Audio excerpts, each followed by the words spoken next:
আপনারা নিশ্চয়ই জানেন গেল মাস আগস্ট বাংলাদেশের শোকের মাস। 15 আগস্টকে জাতীয় শোক দিবস হিসেবে ঘোষণা করা হয়েছে।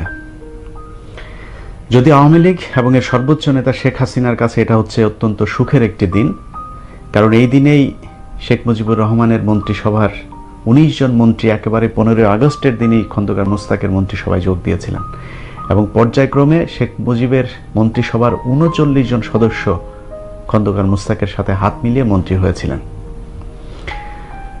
কিন্তু একজন মন্ত্রীও ছিলেন না যারা কিনা শেখ মুজিবের এই হত্যাকাণ্ডের প্রতিবাদ করে অস্ত্র হাতে তুলে নিয়েছিলেন। এবার হচ্ছে শেখ হাসিনা। তিনার প্রতিক্রিয়া কি? প্রতিটা 15 আগস্ট আসলে তিনি একটি মায়া কান্না করেন, শেখ মুজিব শেখ রাসেলকে নিয়ে কিছু আবেগী কথাবার্তা বলেন, কিন্তু তিনি হাসানুল হক ইনুকে তার মন্ত্রিসভায় জায়গা করে দিয়েছেন। শেখ মুজিবুর রহমানের মন্ত্রিসভার যিনি ক্যাবিনেট সেক্রেটারি ছিলেন, মন্ত্রী পরিষদ সচিব, সেই এইচ.টি. ইমাম খন্দকার মুস্তাকেরও মন্ত্রিসভার মন্ত্রী পরিষদ সচিব ছিলেন। সেই এইচ.টি. ইমাম আজকে শেখ হাসিনার সবচাইতে কাছের লোক। অতএব সন্দেহ হয় শেখ হাসিনা আসলেই কি শোক প্রকাশ করেন নাকি এটা নিয়ে ব্যবসা করছেন।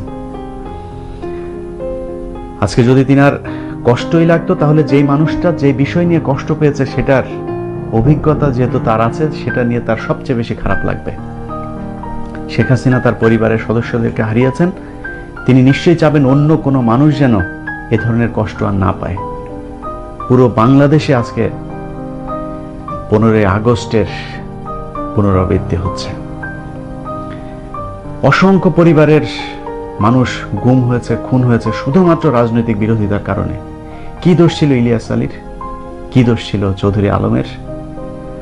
আজকে ছাত্রদল, ছাত্র শিবির, বিএনপির অসংখ্য মানুষ বছরের পর বছর ধরে তারা ঘুমাতে পারে না বাসায়, দেশে থাকতে পারে না, দেশের বাইরে আছে। অতএব এসব দেখে মনে হয় শেখ হাসিনা শুধু রক্ত চায়, ক্ষমতায় থাকতে চায়, এসবকে বিক্রি করে তিনি বাংলাদেশে রাজনীতি করছেন। আপনারা নিশ্চয়ই জানেন আমার মা গত 26 তারিখে মারা গেছেন। আমার মায়ের শেষ ইচ্ছা ছিল আমার সাথে দেখা করা, আমাকে শেষবারের মতো দেখা। আমি যেতে পারি নাই। অনেকে হয়তো বলবেন যে আপনি সরকারের বিরুদ্ধে কথা না বললে তো আপনি যেতে পারতেন। কিভাবে যেতে পারতাম? বাংলাদেশে এমন কোনো ক্রাইম রিপোর্টার আছে যার বিরুদ্ধে মামলা নাই? আমার নামেও ছিল। তো মানহানির যেসব মামলাগুলো আমার নামে ছিল, সেই মামলায় আমাকে পুলিশ ধরতে গিয়েছে, দিনের পর দিন আমার বাড়িতে গিয়েছে। আমি পালিয়েছিলাম একটা বছর, এরপরে চলে আসলাম। আরে ভাই, আমি তো এত বিরাট বড় কেউ না, আমার পেছনে এত সমস্যা কেন? আমার মামলায় আমাকে ধরার জন্য কি কি করা হয়েছে তার ছোট্ট একটা ভিডিও ক্লিপ দেখে আসি আগে। বেসরকারি টেলিভিশন চ্যানেল 21 টেলিভিশনের সাবেক সাংবাদিক ইলিয়াস হোসাইনের সম্পদ ক্রয়ের নির্দেশ দিয়েছে আদালত। একই সঙ্গে তার বিরুদ্ধে গ্রেফতারি পরোয়ানা জারি করা হয়েছে। যুক্তরাষ্ট্রে অবস্থান করায় মামলায় হাজিরা দিতে না পারায় ইলিয়াস হোসাইনের বিরুদ্ধে গ্রেফতারি পরোয়ানা জারি করে তার সম্পদ ক্রয়ের নির্দেশ দিলেন আদালত। মামলা সহ বিভিন্ন হুমকির কারণে 2016 সালের জানুয়ারিতে যুক্তরাষ্ট্রে চলে যান ইলিয়াস। আমার সম্পত্তি ক্রয়, আমার কি সম্পত্তি আছে? আমার কোনো ব্যাংকে যদি চারানা পয়সা যদি আপনি নিয়ে নেন, আমার নামে যদি কোনো জমি থাকে, কোনো বাড়ি থাকে, নিয়ে নেন। আমার একটা বাড়ি আছে, যেই বাড়িটা কিনা কত সালে কেনা হয়েছে, সেই সময় আমার বয়স কত, সেগুলো খোঁজ নিয়ে দেখেন। সেই বাড়িতে তালা মারতে যাচ্ছেন। আমার মা মারা গেলেন, আমার মায়ের উপরে নির্যাতন কম করা হয় নাই। কোনো বিএনপির মন্ত্রী এমপির বাসায় এতবার পুলিশ গিয়েছে কিনা, এত সংস্থা থেকে পুলিশ গিয়েছে কিনা আমি জানি না। ডিজিএফআই, ডিএসবি, ডিবি, পুলিশ, এমন কোন সংস্থা নাই যান নাই সবশেষ গিয়ে বাড়িতে গিয়ে ভিডিও করে এনেছেন। কেন রে ভাই, আমি কি সন্ত্রাসী নাকি? যাই হোক, আমার মা মারা গেছে, সেটা নিয়ে কারোর কাছে করুণা চাই না। আমাকে কেউ সান্ত্বনা দেওয়ার জন্য ফোন দিচ্ছে, সে ফোনও রিসিভ করি না। আপনি আমার মাকে ফেরত দিতে পারবেন? আমাকে সান্ত্বনা দিয়ে শুধু আমার মার কথা মনে করিয়ে দিচ্ছেন, ফোনে কথাও বলি না। অতএব আমার মতো একজন ইলিয়াসের জীবনে কি কষ্ট, সেটা নিয়ে কথা বলার দরকার নাই। হাজার হাজার লক্ষ লক্ষ মানুষ দেশে থাকতে পারে না, গুম হয়েছে, খুন হয়েছে, বাড়িতে ঘুমাতে পারে না। অতএব তাদের কাছে আমার এই কষ্টটা কিছুই না। আমি এটা মেনে নিচ্ছি, আপনারাও মানার জন্য প্রস্তুতি নেন। আমার মতো একজন সাধারণ অগুরুত্বপূর্ণ মানুষকে নিয়ে কথা বলতে আসি নাই, রাষ্ট্রের খুব গুরুত্বপূর্ণ একজন ব্যক্তিকে নিয়ে আজকে কথা বলবো, যিনি একজন বিচারক ছিলেন, তিনার নাম মোতাহার হোসেন। এই মোতাহার সাহেব, তিনার স্ত্রীও আমার মা মারা যাওয়ার 1 সপ্তাহ আগে মারা গেছেন। চিকিৎসা না পেয়ে দীর্ঘ 7 বছর মোতাহার সাহেব দেশের বাইরে আছেন। চাকরির একেবারে শেষ সময় চলে এসেছিল, ইচ্ছা ছিল পরিবার পরিজন নিয়ে মিলেমিশে তারপর থাকবেন, সেটা সম্ভব হয় নাই। আজকে 7 বছর ধরে তিনি দেশের বাইরে। তিনার স্ত্রী মারা যাওয়ার খবর শোনার পর থেকে তিনি পাগলের মতো আচরণ করছেন। হসপিটাল, ডাক্তার এগুলো করে তার এখন সময় কাটছে। মানসিক শারীরিক দুইভাবেই তিনি বিধ্বস্ত। তার এই করুণ পরিণতির কারণ কি জানেন? তিনি সরকারের সাজানো একটি মিথ্যা মামলার রায় সরকারের ইচ্ছে মতো দেয়নি। এটাই হচ্ছে তার অপরাধ। আমি দেশে না যেতে পারে, আমি মনে করি আমি কাছে না থাকতে পারে, আমি তাকে সুচিকিৎসা দিতে না পেরে তার মৃত্যু আরো ত্বরান্বিত হয়েছে। আমাকে দেখার জন্য যে হাজারি করেছে, এটা তো আমি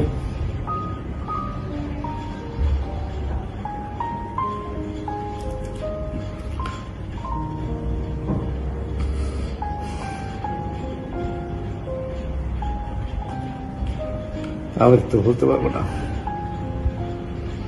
মোতাহার সাহেব, তার ব্যক্তিগত একটু পরিচয় জানা দরকার। তিনি তার চাকরি জীবনে চুয়াডাঙ্গা জেলাতে ছিলেন এবং চুয়াডাঙ্গা সহ দেশের যেই সব জেলাতে তিনি চাকরি করেছেন, বিচারকের দায়িত্ব পালন করেছেন, কোনো জায়গায় কোনো একজন মানুষ তার বিরুদ্ধে কোনো অনৈতিক কাজের অভিযোগ করতে পারবে না। যার পুরস্কার হিসেবে 111 সরকার এসেছে। তারপরে তিনি যে বিশেষ আদালতগুলো ছিল, যেখানে চাঞ্চল্যকর বিভিন্ন মামলা পরিচালিত হতো, সেই কোর্টের বিচারক হিসাবে নিয়োগ পান। এবং সেখানে তিনি, আপনাদের নিশ্চয়ই মনে আছে, সৌদি কূটনীতিক খালাফ, তারপরে বসুন্ধরার মালিকের ছেলের বিরুদ্ধে যে হত্যা মামলা হয়েছিল, সেই মামলা, এই মামলাগুলো তিনি পরিচালনা করেছেন। অতএব তিনার সুনামের কোনো ঘাটতি নেই। কিন্তু বিপত্তি বাধে যখন কিনা সরকারের এই অসৎ উদ্দেশ্যেও তিনি বাস্তবায়ন না করেন, তখন আমাকে সরকার, আইন সচিব, ডিজিএফআই এরা বন্দুকের নলের মুখে দেশ ছাড়তে বাধ্য করেছে। তারা আমাকে হত্যার পরিকল্পনা করেছিল, আমাকে হত্যার হুমকি দিয়েছিল। তারেক রহমানকে খালাস দিয়ে আমি যদি আমার চেম্বার থেকে বাহিরে যাই, সঙ্গে সঙ্গে আমাকে গুম করা হবে এবং আমার লাশ আমার সন্তান, আমার আত্মীয় স্বজন কেউ পাবে না, কোনোদিনও পাবে না। এই মামলাটা করেছিলেন খাদিজা ইসলাম নামে একজন নারী, যিনি কিনা চাইনিজ একটি কোম্পানির বাংলাদেশ প্রতিনিধি ছিলেন। তিনি সেই মামলাটা করেছিলেন গিয়াসউদ্দিন আল মামুনের বিরুদ্ধে, যিনি তার কাছে $7.5 লাখ ঘুষ নিয়েছিলেন একটি কাজের বিনিময়ে। সিঙ্গাপুরের যে অ্যাকাউন্টে টাকা দিয়েছেন, গিয়াসউদ্দিন মামুনের সাথে যে কথা হয়েছে, সবকিছু বর্ণনা দিয়ে তিনি মামলাটা করেছেন। সেখানে তারেক রহমানের কোনো নাম গন্ধ কিচ্ছু নাই। এবং সেই মামলাতে এই মোতাহার সাহেব রায় দিয়েছেন। সেটা রায় হয়েছে কি, 10 বছরের কারাদণ্ড দেওয়া হয়েছে, 40 কোটি টাকা জরিমানা করা হয়েছে গিয়াসউদ্দিন আল মামুনকে। কিন্তু সরকার তাতে সন্তুষ্ট হয়নি, কারণ সরকারের উদ্দেশ্য ছিল সেই মামলাতে তারেক রহমানকে জড়াতে হবে। অত্যন্ত ন্যায়পরায়ণ এবং একরোখা টাইপের মানুষ মোতাহার সাহেব। যখন তাদের কোনো প্রস্তাবে রাজি না হয়, তখন তাকে হাইকোর্টের বিচারক হিসাবে পদোন্নতি দেয়া, ধানমন্ডিতে একটি 5 কোটি টাকার বাড়ির মালিক করে দেয়া, শেখ হাসিনার সাথে সরাসরি সাক্ষাতের সুযোগ করে দেয়া, এই ধরনের অনেক প্রলোভন দেখানো হয়। কিন্তু তাতেও তিনি রাজি হননি। সবশেষ তখনকার যে আইন প্রতিমন্ত্রী কামরুল ইসলাম এবং আইন বিভাগের সচিব আবু সালে শেখ মোহাম্মদ জহিরুল হক দুলাল, তিনাকে শেখ হাসিনা দায়িত্ব দেন জোর করে এটা ব্যবস্থা করার, যেন তারেক রহমানের নাম কোনো না কোনোভাবে এই মামলাতে আসে এবং তার বিরুদ্ধে রায় দেওয়া যায়। কামরুল ইসলাম এবং দুলাল, এ দুজন তাকে নানানভাবে চেষ্টা করেন তারেক রহমানকে এই মামলায় ফাঁসানোর জন্য।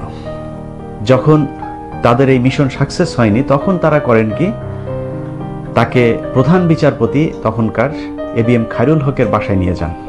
সেখানে নিয়ে এবিএম খায়রুল হক তিনাকে বলেন, যদি চাকরি করতে চান তাহলে 10 থেকে 15 দিনের মধ্যে আপনাকে এই মামলা শেষ করতে হবে, প্রতিদিন শুনানি দিয়ে তারপর তারেক রহমানকে কনভিক্ট করতে হবে। তিনি তাকে বলেছেন যে স্যার, এই মামলায় আমি যা পাবো, আইন যা বলে আমি সেভাবেই রায় দেব। তখন দুলাল এবং কামরুল বুঝতে পারেন যে তিনি তাদের ইচ্ছা মতো এই মামলাতে রায় দিচ্ছেন না। যেহেতু তার পেছনের যে ইতিহাস, তিনি কখনোই অনৈতিক কোনো কাজের কাছে, কোনো চাপের কাছে নথি স্বীকার করেননি, আপোষ করেননি, সেহেতু তারা মনে করছেন যে এই মামলাতেও তারা তাদের ইচ্ছা মতো যে বানানো রায় সেটা দেবেন না। যে কারণে ডিজিএফআই তৎকালীন যে মহাপরিচালক মেজর জেনারেল আকবর হোসেন, তিনার অফিসে তিনাকে নিয়ে যান। সেখানে নিয়ে তাকে দিয়েও কিছু ভয়ভীতি দেখানোর চেষ্টা করেন, কিন্তু তাতেও তিনি একই জবাব দিয়েছেন। সবশেষ মামলার ঠিক দুদিন আগে, অর্থাৎ 15ই নভেম্বর 2013 তারিখ, সেদিন তারা একজন হাইকোর্টের বিচারক অশীষ রঞ্জন দাস ধানমন্ডির সেই বাসাতে নিয়ে যান। সেখানে তাকে নিয়ে যাওয়ার সময় ডিজিএফআই লোকজন তার বাসায় এসে তাকে বলেন যে আপনাকে তিনার বাসায় যেতে হবে। জোর করেই তিনাকে নিয়ে যান এবং তিনাকে সেখানে নিয়ে যাওয়ার সময় ঠিক ভবনের নিচে যে জহিরুল হক দুলাল, তিনার কোমর থেকে পিস্তল বের করেন এবং এগুলো বের করে তিনি জাস্ট তিনাকে একটি ভীতি প্রদর্শন করার চেষ্টা করেন। এবং ভেতরে যখন তাদের মিটিং হচ্ছিল, সেই মিটিংয়ের মধ্যে মোতাহার সাহেবের মাথায় পিস্তল ঠেকিয়ে দুলাল তাকে এই রায় তাদের ইচ্ছা মতো দেওয়ার জন্য বাধ্য করার চেষ্টা করেন। তখন তিনি কাগজ ছুঁড়ে ফেলেন এবং অশীষ রঞ্জন দাস তিনাকে বলেন যে স্যার, আমি এই মামলা করতে পারবো না, আপনি রায় লিখে দেন, আমি সই করে দেবো, আপনাদের ইচ্ছা মতো যে রায় ইচ্ছা লেখেন আমি সই করে দেবো। তখন অশীষ রঞ্জন দাস বলেন যে আচ্ছা ঠিক আছে, কিন্তু কিছুক্ষণ পরে তিনি আবার বলেন যে না, আমি এই রায় লিখতে পারবো না, আপনি লিখেন, লিখে তারপরে শেষ করেন। দুলাল সবশেষ তাকে মাথার মধ্যে পিস্তল ঠেকিয়ে বলেন যে কালকে শনিবার, পরশুদিন রোববার মামলার রায়, অতএব কালকে সন্ধ্যার মধ্যে আপনি একটি রায় লিখে শেষ করবেন, যেটা আমরা চাই। তখন তিনি অপূর্ণাঙ্গ একটি রায় লিখেন, কারণ ওই দিনের মধ্যে তিনি রায়টি লিখতে পারেন নাই। কিন্তু আগে থেকে যে রায়টি লেখা ছিল, সেই রায়টি তিনি কৌশলে তার বিভিন্ন কাগজপত্রের ভেতরে করে কোর্টে পাঠানোর ব্যবস্থা করেন। কোর্টে ঠিক নিয়ম অনুযায়ী তিনি এজলাসে যান এবং সেখানে যায় তার যে কোর্ট যে রায়টি ছিল সেই রায়ের কপিতে তিনি স্বাক্ষর করেন এবং হুকুমনামা পড়ে তিনি এজলাস থেকে বের হয়ে যান। তিনি এজলাস থেকে বের হলে তাকে গুম করা হবে এবং তার পরিবারের মানুষকে খুন করা হবে, এই কথাটা তার খুব কাছের দুজন বিচারক তিনাকে আগেই বলেছিলেন।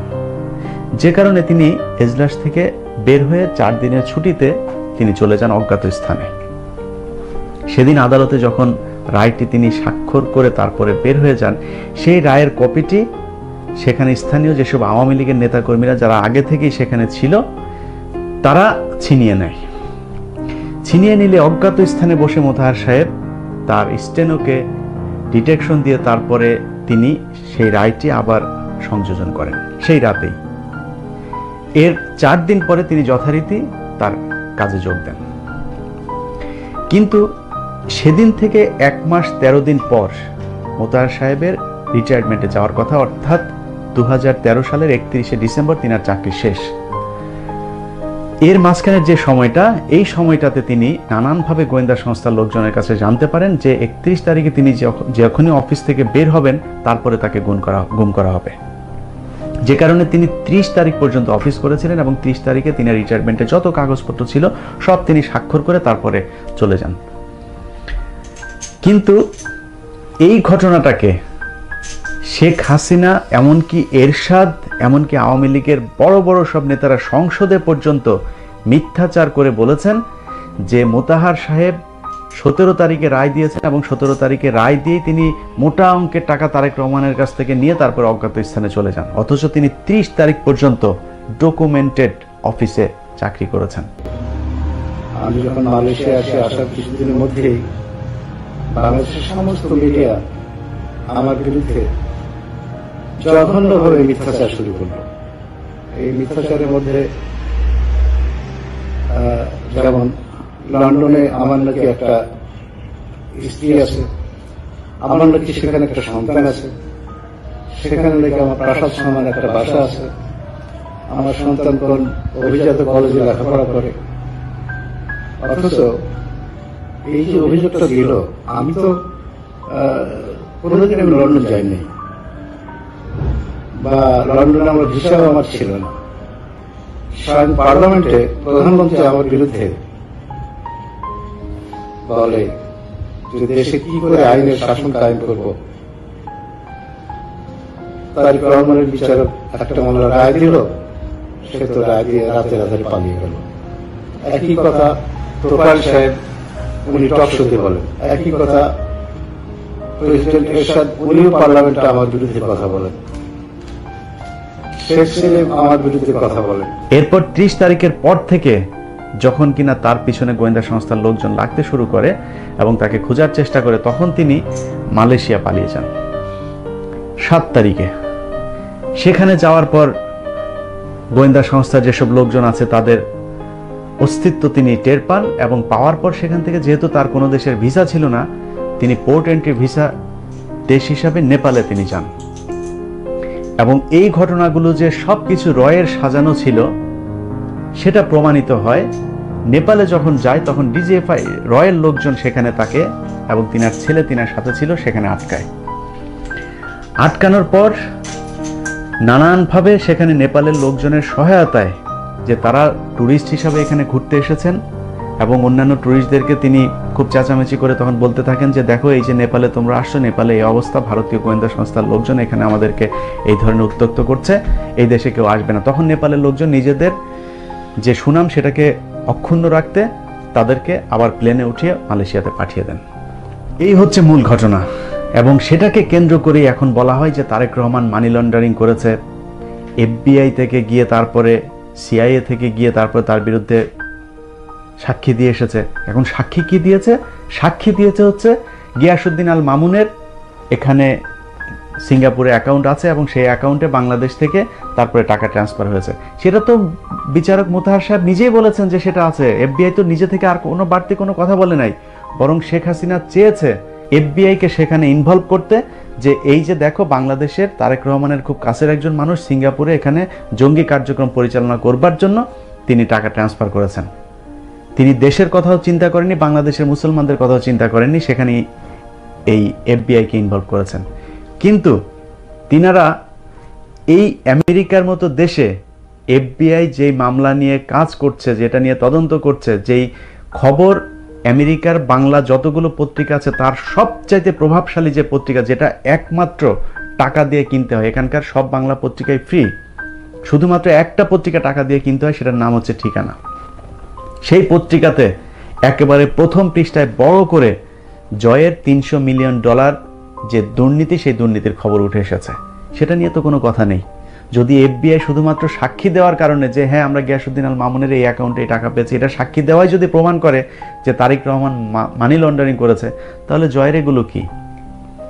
অতএব সবকিছুই করা হয়েছে নিজের অস্তিত্ব, নিজের রাজনৈতিক যে প্রভাব ক্ষমতা সেটাকে টিকিয়ে রাখার জন্য। কিন্তু শেখ হাসিনা, আপনি নিজের টিকে থাকার জন্য আপনি তারেক রহমানের পরিবারকে যা ইচ্ছা করেন, সে আপনার রাজনৈতিক প্রতিদ্বন্দ্বী, কিন্তু আপনি এমন এমন মানুষগুলোকে কষ্ট দিচ্ছেন যেই মানুষগুলোর রাজনৈতিক কোনো পরিচয় নেই, রাজনৈতিক কোনো সুবিধা তারা জীবনে কোনোদিন ভোগ করেনি। আর মোতাহার সাহেবকে আপনি চেনেন? চলুন মোতাহার সাহেবের নিজের মুখে শোনা যাক। 1975 সালে শেখ মুজিবুর রহমানের হত্যাকাণ্ডের পর বাংলাদেশের 4টি জায়গায় বিক্ষোভ হয়েছিল। এর মধ্যে একটি হচ্ছে ঢাকা বিশ্ববিদ্যালয়, একটি রাজশাহী বিশ্ববিদ্যালয়, আরেকটি হচ্ছে বঙ্গবীর কাদের সিদ্দিকীর এলাকায়, আরেকটা হচ্ছে পার্বত্য চট্টগ্রামে। এর মধ্যে রাজশাহী বিশ্ববিদ্যালয়ের যে বিক্ষোভ হয়েছিল সেই বিক্ষোভের নেতৃত্ব দিয়েছেন এই বিচারক মোতাহার সাহেব। বঙ্গবন্ধুর হত্যার প্রতিবাদে আমি মিছিল করার কারণে মেজর কাইম আমাকে রুম থেকে অ্যারেস্ট করে নিয়ে যান। অ্যারেস্ট করে নিয়ে যাওয়ার পরে 12 লক্ষ কোটি বিচার করে। ওই দিন বিশেষ করে রাজশাহী ইউনিভার্সিটির ছাত্ররাই ছিল ম্যাক্সিমাম আসামি। তার মধ্যে আমি এবং আমার বন্ধু রুমমেট মধু ছিল। এই দুজনের পক্ষে ওয়াহিদ মোল্লা, আওয়ামী লীগের সেক্রেটারি, বাগাতিপাড়া থানা, সাক্ষী দেয় যে এই দুটো ছেলে আমার বাগাতিপাড়ার, তারা সবচেয়ে ভালো মানুষ, ভালো ছাত্র, ভালো পরিবারের সন্তান। এদেরকে আমি কোনোদিন কোনো খারাপ কাজে বা অন্যায় কাজে আমি দেখিনি। এই বক্তব্য বা এই সাক্ষী দেওয়ার পরে আমাদেরকে খালাস দেয় 12 লক্ষ থেকে। প্রিয় দর্শক, বিচারক মোতাহার তার স্ত্রীকে হারানোর এই শোক হয়তো একদিন কাটিয়ে উঠবেন, কিন্তু তার স্ত্রীকে হারানোর কারণে যে সন্তানরা এতিম হলো, সেই এতিম সন্তানদের কাছে তার মাকে কি আর ফিরিয়ে আনা সম্ভব হবে? এরকম অসংখ্য সন্তান তাদের বাবা হারিয়েছেন, অসংখ্য পিতামাতা তাদের সন্তান হারিয়েছেন শুধুমাত্র রাজনৈতিক প্রতিহিংসার কারণে। আজকে শেখ হাসিনার আশপাশে যেসব পাগলা কুকুরেরা কুকুরের মতো আচরণ করছে, তারা শেখ মুজিবুর রহমানের আশপাশেও ছিল। ইতিহাস কাউকে ক্ষমা করে না। এর বিচার বাংলাদেশের মাটিতে একদিন হবেই, কারণ ক্ষমতা চিরস্থায়ী নয়। হতাশ হওয়ার কিছু নেই। আজীবন শেখ হাসিনা ক্ষমতায় থাকবে না। কতদিন জোর করে থাকবেন? কতদিন? 100 বছর জোর করে থাকবেন? শেখ হাসিনা আরো 100 বছর বেঁচে থাকবেন। তারপর কি? আল্লাহ